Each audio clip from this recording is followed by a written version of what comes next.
Jubilee Hills elections లో ఎవరు గెలుస్తారు? జూబ్లీహిల్స్ ఎలక్షన్లో నవీన్ అన్న గెలుస్తాడు.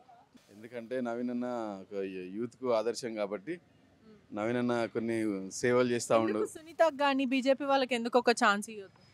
ఎందుకంటే ఇప్పుడు టీఆర్ఎస్ ప్రభుత్వం గత 10 ఏళ్ళలో చేసింది పెద్దగా ఏం లేదు. ఏం చేసినా ఓన్లీ ఇక్కడ రోడ్లు ఇవే చేసింది తప్ప జాబ్స్ చేసింది కానీ యువతకు ఏం ఉద్యోగ అవకాశాలు ఎక్కువ ఏం కల్పించలేదు. నవీన్ యాదవ్ గెలుస్తాడు అన్న. ఎందుకు అట్లా? ఏమో ఆయన కొంచెం అన్నిట్లలో బాగా చేస్తున్నాడు కదా, అందుకని అనుకుంటున్నాను. ఎందుకు బీజేపీకి కానీ మాగంటి సునీతకు ఒక ఛాన్స్ ఇవ్వకూడదు? ఇవ్వచ్చు, దాంట్లో ఏం తప్పు లేదు. కాకపోతే ప్రజలైతే ఎక్కువ ఇప్పుడు నవీన్ యాదవ్ మెజారిటీ అయితే నవీన్ యాదవ్ అని అంటున్నారు. ఎవరు గెలుస్తారు అనుకుంటున్నారు? కేసీఆర్ గెలుతాడు, కారు గుర్తు గెలుతుంది ఇక్కడ. ఎందుకంటే ఇక్కడ ప్రతి ఇప్పుడు ఒక 10 సంవత్సరాల పాలన చూసినాం, తర్వాత 2 సంవత్సరాల విధ్వంసం చూసినాం. కనుక ఎక్కడికి అయినా కూడా మా మాగంటి సునీత గారికి మా ఓటు, కారు గుర్తుకే మా ఓటు, కేటీఆర్ గారికి మా ఓటు అని చెప్పి చెప్తా ఉన్నారు.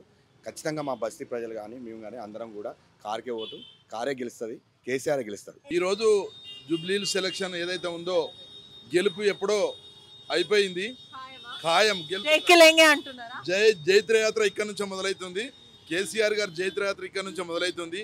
ఇంతకుముందు మా మిత్రుడు చెప్పినట్టు ఈ దుర్మార్గపు పాలనకు అంతం పలికేటువంటి రోజు 11వ తారీఖు నాడు ఈ దుర్మార్గపు పాలనకు చెక్కు పెట్టి ప్రజలందరూ కూడా ఎప్పుడెప్పుడైనా ఎదురు చూస్తూ ఉన్నారు. సైలెంట్ ఓటింగ్ తోటి భారీ మెజార్టీ తోటి మాగంటి సునీత గెలవబోతుంది.